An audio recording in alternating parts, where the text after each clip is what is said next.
Good evening. It's Wednesday, April 12th, and I'd like to welcome you to another episode of the Debrief podcast. I'm Josh Durso, joined, as always, by my co-host, Jackie Augustine. Jackie, welcome. Good evening.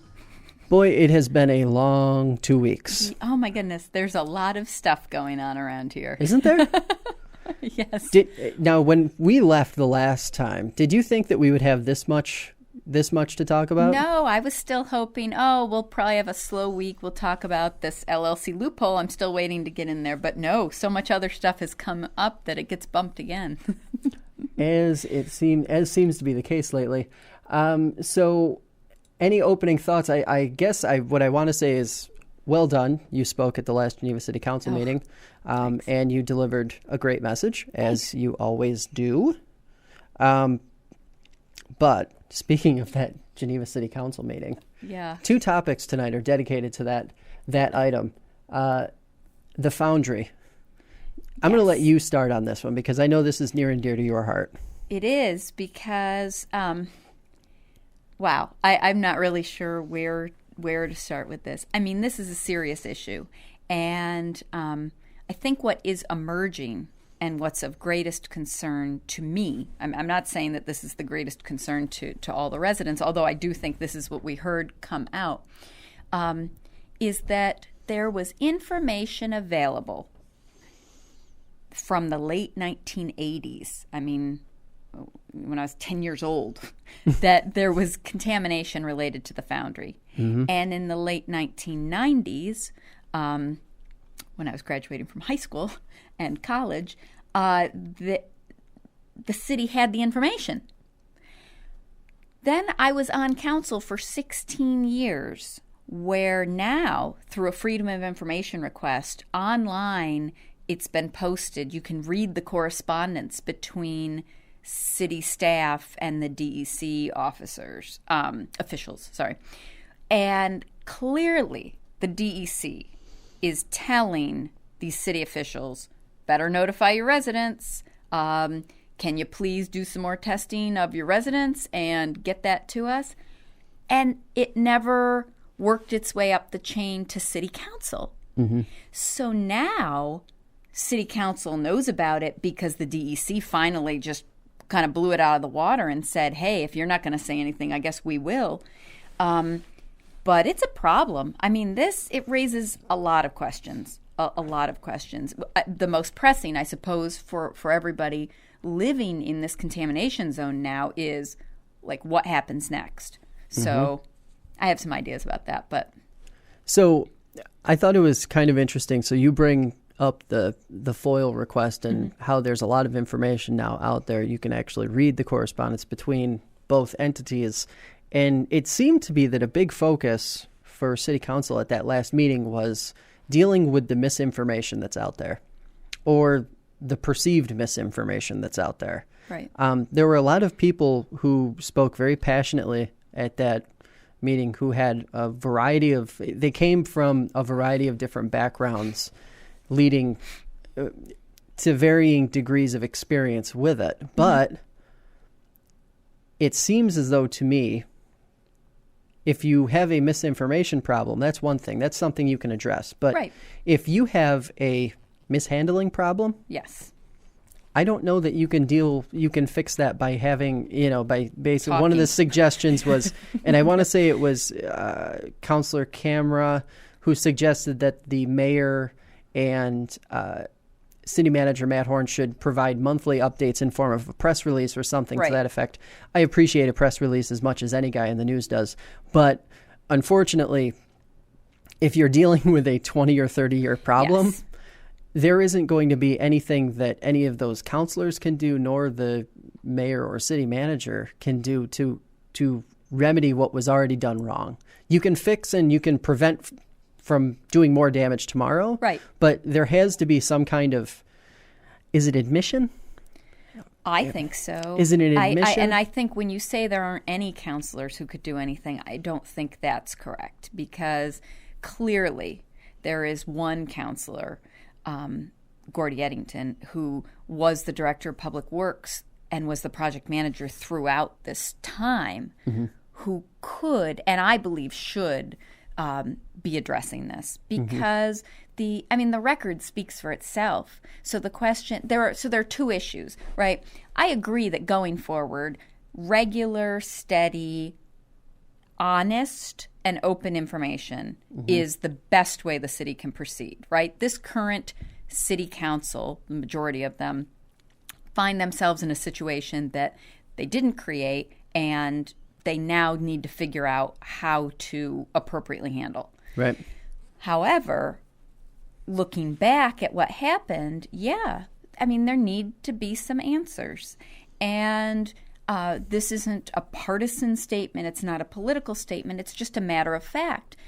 There are records out there that show that there was information in staff hands that didn't come to council, that didn't go to the neighbors who were affected, that wasn't brought to public meetings held on the topic. There has to be an answer for that. I understand people saying, well, you can't fix it now. I understand that. Nobody is saying that it is within one city councilor's, Gordy Eddington can't wave a magic wand and fix the contamination. Right. Understood. But when you're in a community, and especially when you're in a position, a public position, you do have a responsibility to be accountable for. People are always quick to take credit when things go really well. Someone has to say, here's what happened, here's what we missed, and we're sorry. Now, I'm sure there are legal reasons why people aren't saying anything, but for me, that's not the issue. Like, this is your community. How, your perception at this point, your interpretation at this point, how big of a problem can this now morph into now that those emails, those communications are public? I don't know. I'm not a legal expert. You look at other situations. From the public, even just from the, people were pretty outraged already. Right. It seemed, attending that meeting, hearing what people were saying. People seemed pretty upset to begin with. Right. Does this sort of add fuel to that fire? I suppose some people might think that, but in my view, information is never the problem. So might it make people more upset? Probably, for momentarily. But all in all, the only way to get to a better state of affairs is to have a full and complete accounting of what happened. The only way you can make a situation like this worse is to obstruct, lie, otherwise cover it up. Think about it. People's interpersonal relationships. How do you make a bad situation worse? Lie about it, right? So I think that, city government could take a lesson from that and conduct themselves now from a place of integrity and transparency, and just say, okay, we can admit these mistakes, and then we can show you that we won't commit the same offenses again. Okay, so two really polarizing issues, and we're going to talk about the Seneca Falls, Seneca Meadows thing later on in the show, but I, having experienced one really polarizing issue and now starting to see this issue, it's clearly very polarizing. Right. I almost feel like there comes a point in every one of these issues where no amount of rehab is going to correct or can correct the broken image of an entity. Right. And I wonder if at some point down the road now, Geneva City Council might kind of bear the burden of whatever had been done in the past, and as a result start to have some credibility issues here. Say they do completely clean the slate and they're being completely transparent and completely honest. Will everyone take them at face value? I don't know. And that is a problem, because the legitimacy of your government is pretty much based on people having a base level of trust that the information that they're getting is correct and that the process you're using to make a decision is honest and open, and the fix is not in. Right. So I always get sensitive to when people say, oh, well, the fix is in. They already know what they're going to do. It's all a ruse. I don't like that because I want government. The government's supposed to be the good guys, in my view, right? I'm a liberal. That's my commitment. I think government, it works in the public interest. So when you have a situation where at some point government was clearly not working in the public interest, how do you remediate that? I don't know. In some ways, I can see that City Council right now is taking the brunt of the anger that really should have been directed at the Foundry. But the Foundry doesn't exist anymore. So it gets back to that problem that when you came on my podcast eons ago and you said, essentially there needs to be a solution where the entity, even though it dissipates and breaks up and doesn't exist anymore, is sold off, is still accountable. Someone is still accountable for it. Yeah, I mean, we were talking about Crestwood and the landfills. And maybe that's what we could learn from this, that you don't just take a big entity with an environmental impact at their word that everything's going to be fine. Maybe you make them set up an escrow account where they have to have a cleanup fund. Maybe you require a little more reporting, to the extent that you're able. Municipalities have the right to ask for some of these, whether it's effluent discharge from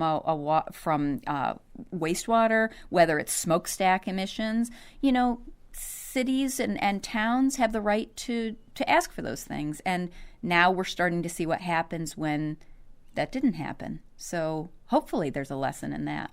Now, what is, I want to ask before we move on to anything else, what is your prediction for what will sort of come over the next few months as this continues to sort of simmer and boil? It's right there at the surface. I didn't think it could get much worse. Yeah. They say the rehab work on the actual grounds around the foundry, the former foundry, it's going to start this summer, right? Yeah, they're already starting to mobilize the crews out there on State Street. From my perspective, the DEC, although they're taking a lot of heat, they're the ones doing the cleanup, and they didn't do the pollution, but they are doing the cleanup. So I see them as the good guys, but I think the city really needs to come up with a comprehensive strategy for making the residents whole again in some way. Now, the problem with that is it needs to be done in a way that doesn't cause long-term harm, right? So some people say, oh, we'll just zero out their assessments. Well, if you zero out the assessments, that also affects the amount of money that the city collects in sales tax revenue, and it affects the school district. So, which in turn, those revenue sources provide services that the neighbors in the affected neighborhood really need. So it's kind of like a short-term gain for a long-term harm. So instead, I do think there are some creative solutions that I'm gonna write about in my column that I think will hopefully address this. I was actually kind of impressed with I don't want to say they were all thoroughly creative, but with some of the ideas that the people who were speaking were putting forward, like, for example, saying no, you don't have to pay taxes until this problem is solved, or some of the other. It's just the idea that the citizens in that area seem to be really activated. And even some of the people who live on the edge, I thought that was really interesting. How did they determine the line? How did the DEC determine the line? And what if you are that homeowner who lives literally right on the line, on the other side of the line? That is a really, it seems like a problem where you're like, okay, well, here's the line, but here's a bunch of other places that we're also going to consider looking at. And then, well, okay, what about that line? And it seems like a scenario where you could end up having to at least look at almost half of the city when all is said. It's just... Yeah, I do think the DEC, the way they explained it at one of the public meetings that I went to, they do have equipment that allows them to screen and filter out the type and quantity of pollutants that they're encountering and track that to what they knew was being discharged by the foundry. So I do think that that line that they've drawn is a data-driven, scientifically based line. So if there's anything we can trust, it's got to be the science, right? I mean, I hope as a baseline, kind of the bedrock of this entire cleanup effort should be, let's at least trust the science. Right. And then building a remedy on top of that, the political solution is the really sticky, unscientific kind of tiptoeing through this disaster. I mean, right. Okay, so as if Geneva didn't have enough with that issue, we're going to jump right into another Geneva issue, the continued debate around what is going to be done with the lakefront property. So Geneva Growth, Inc., I believe is what it was called, had the proposal. They it wasn't even a proposal. They just basically had an idea. They put it to paper and threw it out there in the newspapers. So a lot of people came out, and once again, it seems to be, if there were ever a black and white issue, I know. This really seems to be it, because I did not hear a single person, and I have yet to see a single person in an editorial, in a letter to the editor, to the Finger Lakes Times, or in a comment on our website, or on Facebook, or anywhere, say that they are for the proposal of sticking housing of some kind on this little sliver of property in front of the lake. Yeah, I mean, and this is when I spoke to council, my focus was the comprehensive plan. We had this plan. We took a year. We really went out into the community, talked to people. We brought in consultants who are specialists in economic development to understand what would be the best strategy for getting Geneva where we want to be. Okay, so lakefront housing was that issue that we were all like, okay, it doesn't solve the problem, so we'll kind of set it aside. It didn't make it into the plan. Right. Well, now, it's back. It's always back. It's like this pet cemetery proposal that we can never really get rid of. And the people who do support lakefront housing fall into two categories. I mean, in all the years on council where this has ever been discussed, there have been two arguments made. The first one is, I want one, right? Like, I just want to live on the lake, and let's live here because I can't afford other property somewhere else. That's the one argument. The second argument is, I don't really want housing on the lakefront, but my taxes are too high. And this seems like the low-hanging fruit to lower my taxes. So that seems to be the motivation behind Geneva Growth, although a couple of their principals are people who've expressed that they would like a lakefront house. So it's a little bit of both. Mm-hmm. But, that this argument that they made that nobody's really talking about the high tax rate and it's about time we came up with a solution. I guess that, to me, that was the biggest red flag, because if anybody thinks Geneva has not been talking about the high tax rate, I don't think there's been 2 months where that hasn't been mentioned in a newspaper article or, posted on somebody's blog or otherwise discussed. Mm-hmm. That is an issue that needs to be tackled. If it were this easy that we could just, let's build some houses and everything will be fine, I'm pretty sure it would have been done. Mm-hmm. But the lakefront, again, it's this kind of antiquated economic development mindset that says the best way to improve your situation is to build high-end housing and bring in people that just, want to pay a lot for their house. And it doesn't look at the whole picture of when you're trying to build a community and you're trying to develop amenities that make people choose your community and stay there. I mean, there's a lot of high-end housing available in the Finger Lakes. So if you're going to create that in Geneva, what's your hook to get people there? I don't think it's 5 and 20. I don't think it's this wonderful condo backs up to a 4-lane highway. I can't imagine the real estate ad for that. But when you think about Geneva, the open lakefront is a main selling point. So, yeah, I mean, my alternative title for my column probably would have been offensive to people, but I do feel like my closing comment that it does feel a little bit like prostitution is true. Like, absent any good creative ideas, go for the thing that's like the easiest, worst sell. Like, I don't know. It just doesn't it doesn't sit right with me. And I think lots of people in Geneva understand that it's a bad idea. Well, so a few things that I've noticed. One, Canandaigua seems to be doing this like high-end housing thing. Right. Or they seem to be going in that direction. Another thing, Matt Horn told me straight out that the city is not soliciting or looking for any kind of action on the lakefront. Good. It's just, it's basically background stuff. But when I asked him, it was interesting because he sent me a really thorough response. But I wanted to read part of one of the things he had said. Those who are passionate about developing lakefront should work to develop evidence-based challenges to prior policies of focusing development elsewhere.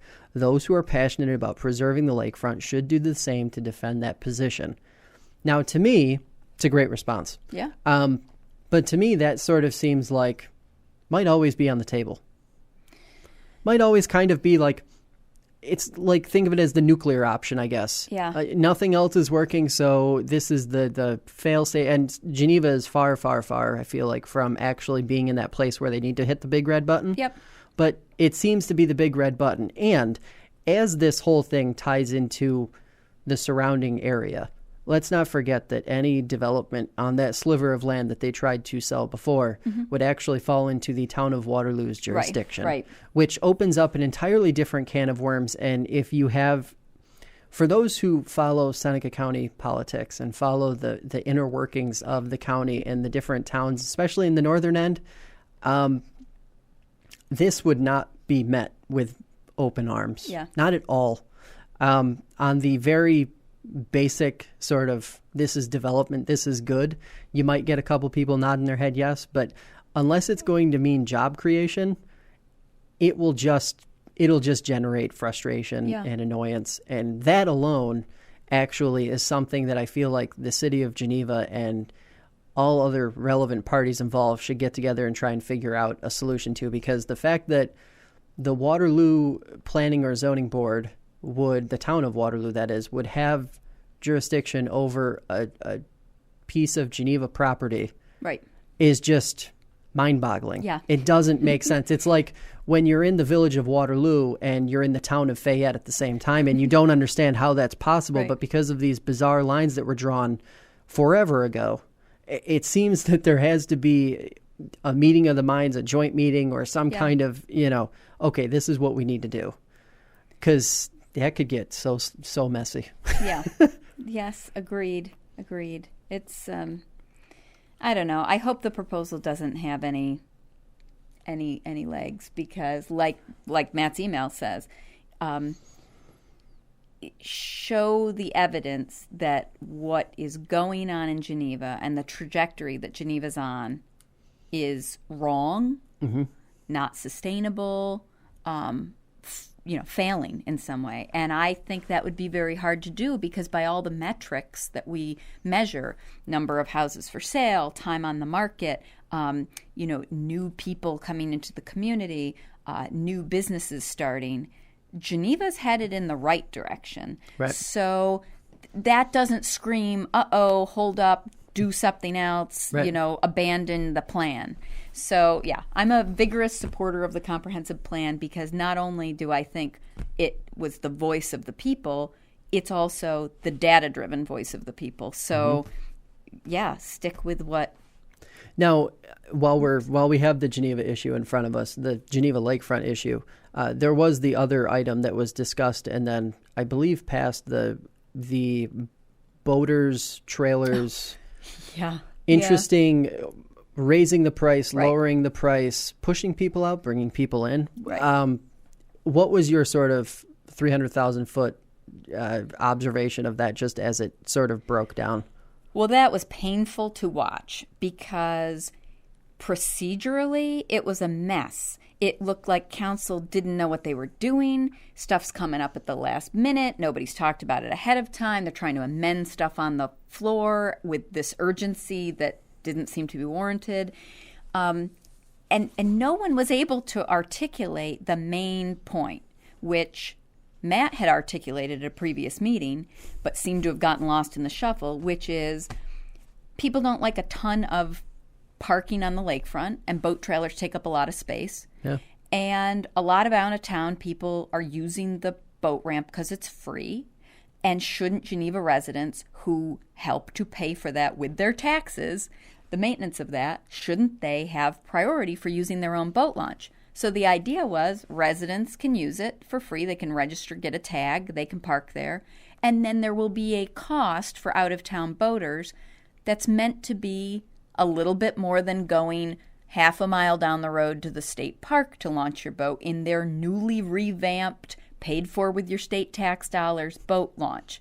Mm-hmm. That's $7. The city was going to make it $10. And then looked like they'd gotten it through, was getting ready to pass. This was going to be my miss. I might come up with a different miss now. But then right at the end, one of the counselors says, I think we should have an annual fee that's the same as the state park. Mm-hmm. Which is in direct contradiction to the whole reason they're doing this program in the first place. And it got legs. People were like, oh, we better think about that. And I thought, wow, this is really out there. Like, not only have they lost track of the reason they're making this change, but now they're actually going to undermine it. And now you're going to have even more of an incentive for people to use it. So you've exacerbated the problem. So that was like a double miss. Mm-hmm. Just procedurally, it was messy. Everybody's talking to themselves out in the audience like these guys don't know what's going on. And then to realize that the end result worked against the entire principle of doing it, it's kind of like comedy of errors sometimes. So, right. Well, I thought it was interesting. I believe it was Counselor Camera who he basically explained his experience on the lakefront and described the various things that people might want. Right. You know, a hot dog, a hamburger, a cup of coffee, food. I heard at some point somebody mentioned something about food trucks. Right. And that to me, looking at this situation as a whole, that to me seems like the direction you want to go with Lakefront, especially as the city, I believe, is trying to connect it to downtown. Right. Yes. And that seems like the logical eat and then keep spending a little more time. And that seems the right direction to go. But just very, very complicated stuff. Well, it was obvious to me that a lot of the guys on council have not read the comp plan besides maybe page 1, because some of the stuff they were talking about, they said, well, someone should talk about this. Well, it's already in there. So, I wish they would take seriously the planning document that was designed for decision making. And that's what it was. Like, it's incredibly thorough, right? It's detailed. It fills all of the blanks. It essentially takes the thinking out of making a decision. It creates the criteria for you. Still seems to be a hang-up. Probably always will be a hang-up. Yeah, that said, speaking of complicated things, the saga continues in Seneca Falls. So last month, the public hearing was held on the new local law, which would rescind local law number 3 of 2016. Local law number 2 of 2017 is the one being considered. Many expected there to be action at the April meeting on this. Last week they met, and a lot of people thought that they would at least pass the secret portion of because most people, if not a fact outright, most people expect they know how the vote is going to go, or they feel like this new law is going to be passed, right? And it's just going to happen. So kind of surprising, but they didn't do anything. They didn't do anything. They tabled it, and they'll look at it again next month.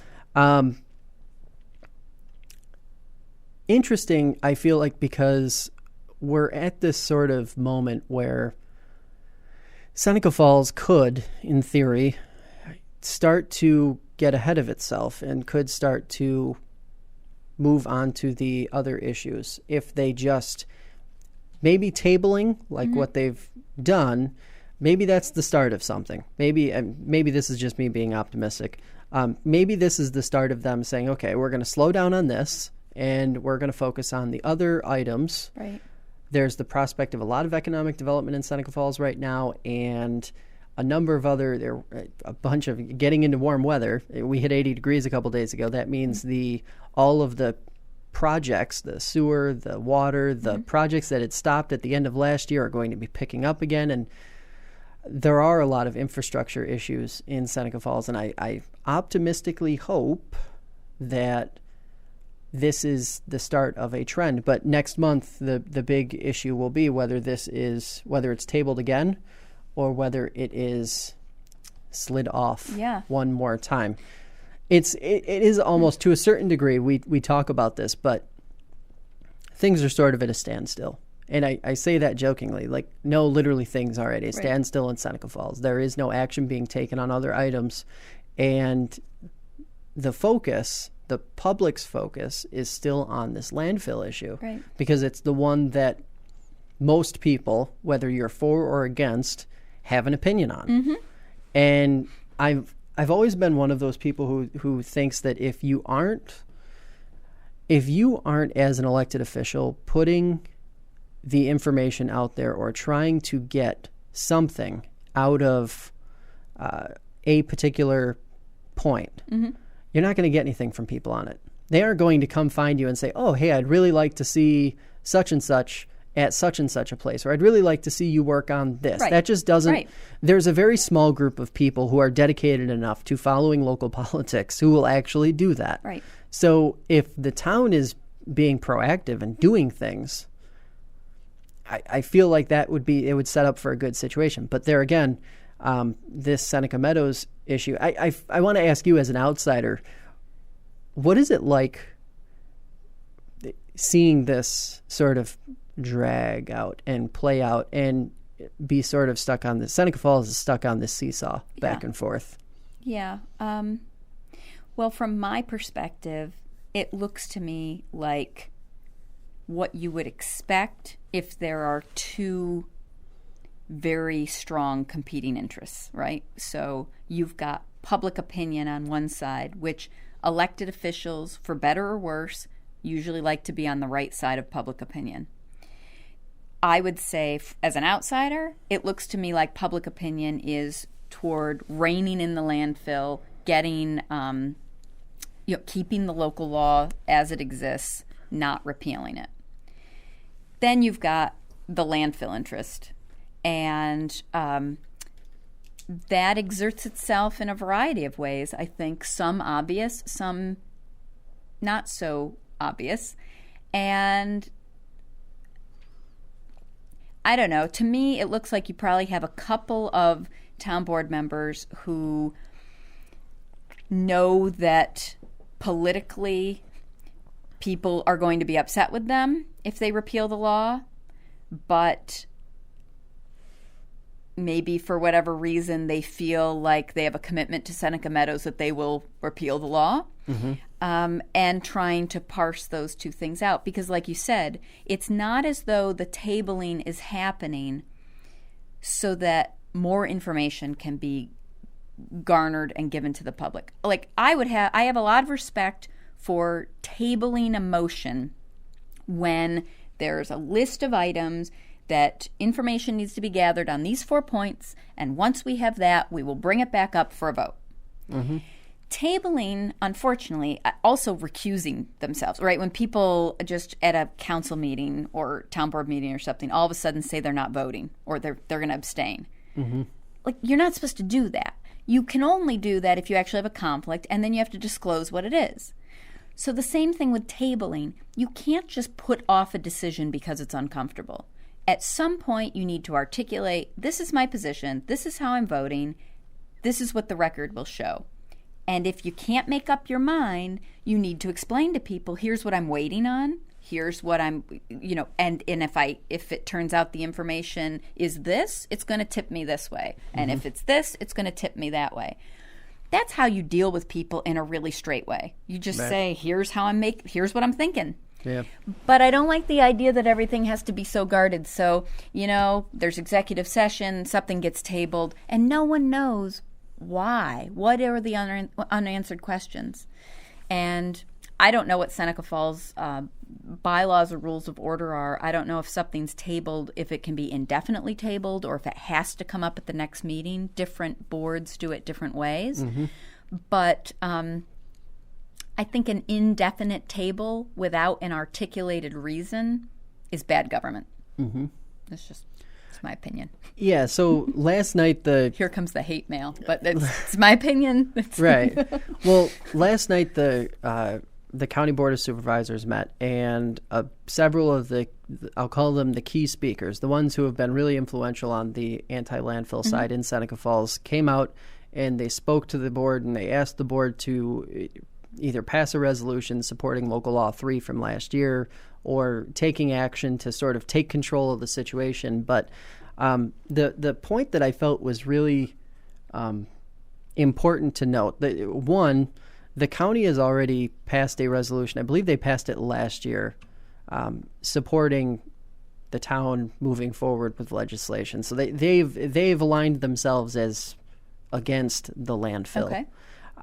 That said, the county doesn't have any power unless Seneca Falls gives up being the host, the beneficiary. Right. The county has no power. They can pass all the laws, everything they want, but because Seneca Falls has all of the, I'll call them the tactical items covered, the zoning laws, the land use laws, everything like that, home rule wins and all of that stuff in Seneca Falls trumps anything that the county can create. Yeah. So it's one of those things, and I'm not faulting the people who came out and were frustrated with the inaction on the side of the town board, and that's all about the getting out there and being involved. I 150% support that, no matter what the issue is. That said, it does come to a point where it's like people are so, at least if the town moves forward on the projected path and they pass this new law, at least then you can say, well, they did something. You can point to something that they did. And whether it's right or wrong, you can identify that as the thing and you can say that was right or wrong. But if not, like you're saying, where you have this perpetual tabling over and over and over again, where does that leave you? And it leaves everyone involved just kind of simmering and sitting on the back burner. Yeah, and like you said, I mean, then there's no attention given to other issues because it becomes the elephant in the room. It's the thing everybody's focused on, but nobody's talking about. Mm-hmm. And that is not good. I mean, that's just not the way things should operate. So, yeah, I mean, I think it's unfair to the taxpayers for items not to be resolved in a good, hopefully in a good way, but at least in a way that is expedient once all the information's on the table. Right. So one other thing I would like to say on this front, we ran an editorial from, it was just a press release from Seneca Meadows. They had an intern from Cornell who crunched the numbers, and their study said that Seneca Meadows has a $72 million impact on Seneca County's economy. That was a really polarizing item to come out. And I just wanted to say now, because I haven't really had the chance to talk about this before, I have reached out to officials at Seneca Meadows, and we are in the process of hopefully obtaining the full report from that student. It was just an intern. It was just, I mean, a lot of people have been putting that asterisk next to it. It was just an intern. Well, I would like to see the whole thing before we go discrediting the entire thing or, that kind of thing. Right. Well, an interesting point that connects these two issues that I just thought of, CGR, the Center for Governmental Research, that's who Geneva Growth hired for their study about the lakefront impact, the impact of housing that would pay full taxes, which I don't know if there's a developer who wants to pay full taxes. Great, let's find them. Not for the lakefront, but for any project. But then I also noticed Kent Gardner, who's the principal at CGR, who did the study, is also the author of the study Seneca Meadows had done, showing what the tax impact would be if Seneca Meadows were closed. And I just thought, well, again, if you go into it with a certain set of assumptions, of course you're going to get that outcome, that this would be a devastating, Geneva's missing out on all this money, Seneca Falls would be missing out on all this money.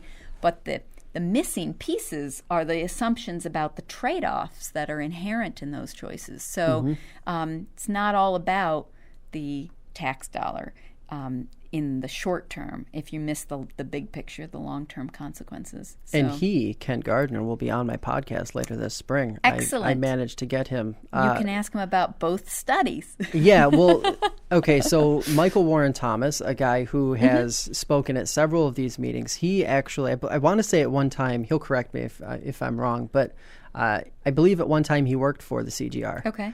And I thought it was really great. He was at that meeting where Kent Gardner spoke about Seneca Meadows, and he painted this picture essentially where he said, look, the entity itself is perfectly fine, but you have to go back and look at who's requesting the study. Right. And that's what it comes down to. You can have a perfectly legitimate, a perfectly clean entity do a study, but if their focus is very narrow, if you want a study done on how you tie your shoes, and that's all they're looking at, they're not looking at how the guy next to you ties his shoes, it's going to be favorable to how you tie yours. Right. So it's just one of those things. Like, it's not, and we keep coming back, this word keeps being tossed around in Seneca Falls particularly, an audit, a third-party audit. Now, that said, a third-party audit not conducted by the state comptroller's office could be the same sort of confusing ball of wax. Yeah. You know what I mean? So that's kind of where I feel like we need to. We'll see how all of this plays out, obviously, but we'll be talking about this again now for the big headliner, the budget. Okay. I wondered if it was going to even happen, honestly. Yeah, it passed. I thought it might take longer, but. So it's a $153 billion budget, I believe. A lot of money. Raise the age was the big sticking point. The deal includes $200 million to combat heroin and opioid addiction, free tuition at state and city colleges across the state. That should get an asterisk.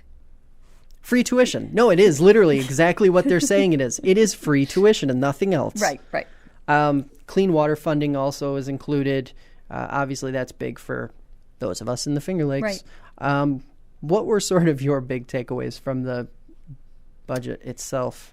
Well, there's a lot in there. There is a large appropriation for school funding, but I thought it was kind of short on the details because it's one thing, there's this gap elimination issue where to close a budget gap a few years ago, a certain funding formula was changed. People want that changed back. However, for me, the bigger issue that the state needs to tackle is the disparity in funding between rural, urban, and suburban districts. So this is not a new issue. No, but it keeps getting overlooked, right? So I guess to put it in the plainest terms, the per pupil allotment for Pittsford, the amount of state aid that goes in building aid, facilities management, etc., for Pittsford should not be the same as the aid for Geneva, South Seneca, pick your district around here. Right. Because there's no index that takes into account property taxes. So to get back to this property tax issue, I'll be the first to admit Geneva has a property tax issue because of the amount of tax-exempt property. A lot of these communities have a property tax issue that results from the same thing, which is the location of state facilities within that jurisdiction. And the state makes no additional compensation for that. And I think that's wrong. If you could get all of these communities that have a lot of state property and get them working together, get their elected officials working together, you could come up with a really great solution for spending all that new money they're putting in the budget. But unfortunately, I think it's going to be more money divvied up a very similar way, which nobody's going to say, oh, well, we don't want the extra money. But proportionally, it doesn't fix the problem. It just keeps the disparity. What I think my big frustration with this particular budget was, okay, so it's late. All right, it's late. So my thought was, as soon as you pass that first hour that it's late, you might as well really take your time and thoroughly, right? Like, you're late. Late is late. There's no whatever. But to hear that, like, raise the age was the big sticking point, or you have these other really big platform style issues. And this is my real frustration with the entire situation, is that a lot of the stuff inside of this budget, more than in years past, seems to be really big stuff that Governor Cuomo will be able to hang on a campaign banner when he's running for president in 2020. And maybe it's just the Republican in me, the conservative that doesn't, but I feel like you need more substance. And my miss is really going to be focused on this. But the free tuition is one of the most frustrating things I think I've ever seen play out in politics, because it is so far from what it's being advertised as. I've actually seen people, and I'm not going to call out names, but I've actually seen people posting, people who either graduated from high school around the time I did, or people who graduated after that, or people who are in high school, or parents of college kids saying, oh, my kid is going to be able to go to school now. Really? This is what's going to allow? No. Right. No. Right. And I think there are a lot of unanswered questions with it too. Like, does that mean the counties that pay a third for not having a community college or a school in their county, does that mean that they aren't going to have to pay that third? Or does that mean that they'll have to pay more if the price goes up? Or there's just so many unanswered questions that it's like, you got your big headlines out of the budget, but what did you really get for it out of the budget? And I think this also really showed how truly powerless upstate legislators are when it comes right down to impacting the budget in a meaningful way. Right. Yes, There's I just, think that's true. The numbers aren't in their favor. I mean. Right. Yeah, I mean, as far as the free tuition, I would be the first to advocate for better access to higher education. But when you look at the caveats with the plan, the first people who would be eligible are people making up to $100,000, but it only kicks in after they already take into account the federal programs you're eligible for. Everything which, else. Frankly,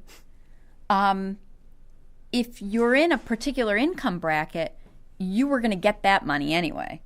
And that does go to tuition. So now this, if you're at a state school, would cover any gap, but it doesn't affect your cost of attendance unless the institutions themselves are going to get some boost in aid that allows them to give more aid to cover those cost of attendance things. And that is what's unclear to me.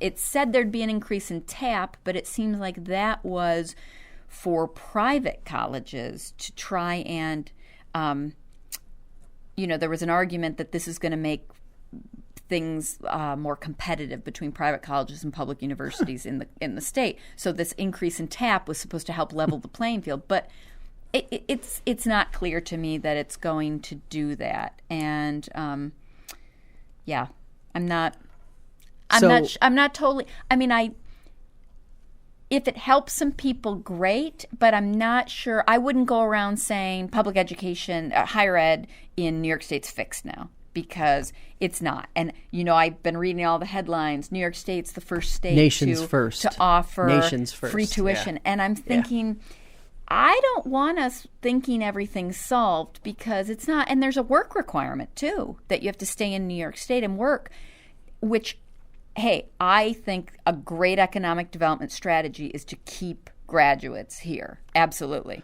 A piece of legislation was introduced today, I believe, to the Assembly to pull that out of it. Oh, I haven't seen that. That was just introduced this morning. I had seen that came across my feed, but God knows that probably won't go all the way through. I wouldn't bank on that making it. But let's just I'm going to jump right into hits and misses now so I can finish this thought and everyone can mute for the next few seconds if they need to. So this free tuition idea, this bold free tuition idea is... Let me guess, it's not your hit. It's ludicrous because if you go to a SUNY school, and my column in the Finger Lakes Times yesterday broke it down, and I only skimmed off the top. If someone really dug far into this, there have got to be so many holes, it's not even funny. Yeah. If you go to a SUNY school, it is still going to, after you deduct that $6,400 scholarship, Excelsior scholarship, you are still going to wind up having to, in some way, shape, or form, through other means or loans or whatever, come up with north of $20,000 a year. Right. That is a lot of money. So the person, the man, woman, child, parent, guardian that couldn't afford $28,000+ a year is certainly not going to be able to afford $21,000 a year anymore. The student, in theory, if they finish, if they graduate, they're still going to wind up having accrued $80,000+ in expenses and debt, and it's not going to change the cost problem that exists. Right. It's a cost problem. It's not you don't just, I had said this a few months ago when it was still just a proposal. You don't change the name of the person's, the name on the check. You do something about the cost. Like whether it says Jackie Augustine, Josh Durso, or Governor Cuomo, it doesn't matter. The colleges, the universities, the system is still getting its money. Right. Until they're brought into the reality of this. I believe it's since 2011, and this number probably is off, but tuition has increased something to the effect of like 55% in the SUNY system. You've done nothing to correct that problem. Right. And I know Governor Cuomo in this push has said, any tuition increases that happen will have to be covered by the school itself or by the SUNY system. But guess what? That's New York State. Yeah. So that's a really amusing. And I feel like if there's a silver lining, I hope it's that the private universities around the state start to capitalize on this really bad marketing plan that SUNY has taken on. Because if the private universities start to do some really creative things and start to really look at how they can affect the cost for low, middle income students and parents, oh man, they will be the SUNY system would be bleeding students. And it would benefit the private schools, yes, but you have to look at it, and you mentioned the great point of, you're tying these graduates to New York State for X number of years. Well, you better hope that they can find a job. Right. Because that's been job creation, business development, economic development. That is the problem in New York State, not education. I mean, New York State has a great educational system. They have great schools. People take their degrees and go elsewhere, usually. Yeah. I mean, cost is a problem, but I agree with you that this is not the best crafted solution. Right. Now, my hit for the week was ride sharing finally coming to the region. I think for the Finger Lakes, it's an awesome thing to finally have, because especially living in the wine, wine epicenter, it will thrive. I mean, it is just something that will benefit everyone on both sides. So I'm assuming Uber and Lyft are going to do just fine. Right. I think they have two different plans. From what I've heard, Lyft is going to take a more metro-focused approach, whereas Uber is going to look at evaluating the Finger Lakes. But you think about how the different wineries and breweries and cideries and all of the smaller businesses that could be benefited from having access to this kind of service. Yes. Yeah. That's a really big, to me, that's huge. That's a huge win and hit for the Finger Lakes. Yeah. I agree with you in theory. I continue to have some reservations about these services with regard to how their workers are paid and how they might squeeze out existing operators. But I don't think that's as much of a concern around here, but still, yeah. I mean, I agree with you that Uber and Lyft will be fine financially, and their drivers, we'll see. But there again, I think it's one of those scenarios where at least opening the door to it is the right way to go. No, I agree. I agree. There's no reason to have allowed it in New York City and not in upstate. I mean, why? Why can't we have access to on-demand ride services? Yeah, it doesn't make any sense. So, what about you? What are your hits and misses this week? Well, put you on the spot. My hit is definitely the neighbors and residents of Geneva who came out on the Foundry issue primarily, but also on the Lakefront. I think it shows that it's engaged governance. Like, this is what government, this is what the chant is, this is what democracy looks like. It is. This is it. Yeah. People coming and making a petition saying, hey, and I don't mean a physical petition, but making their petitions to council and saying, this is what we need.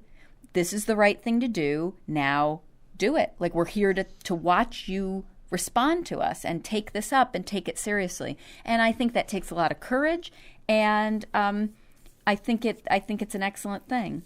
So the miss, I guess the corresponding miss has to be wait, before you go there, I do want to say this.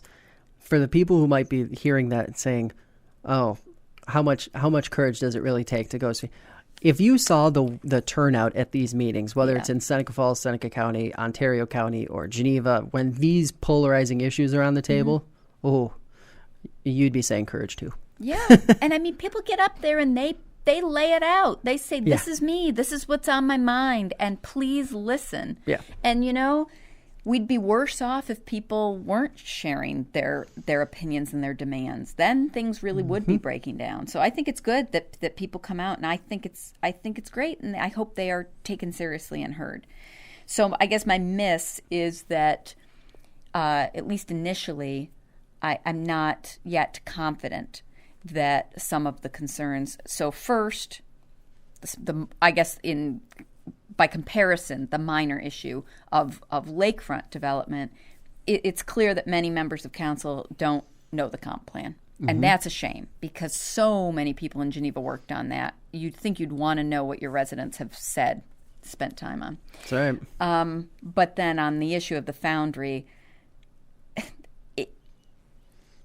the attitude of some counselors actually seems kind of cavalier. Like, well, what are you going to do about it? What are you going to make us do about it? It's DEC. They're going to handle it.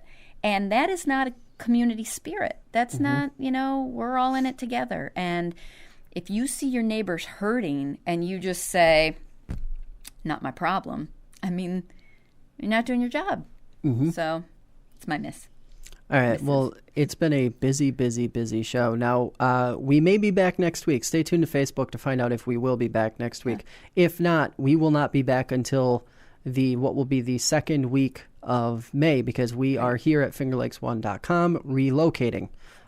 We are staying in Seneca Falls, but we announced this morning on another podcast that we are officially relocating. So that'll be happening the last week of this month and the first week of next month. So a little bit of chaos, but good chaos. Yeah. Bigger and better things. Can't wait to see the new digs. That'd be great. But yeah, in the meantime, check us out on Facebook. Subscribe if you're listening to us on YouTube. And we will be back around May 10th for absolute sure.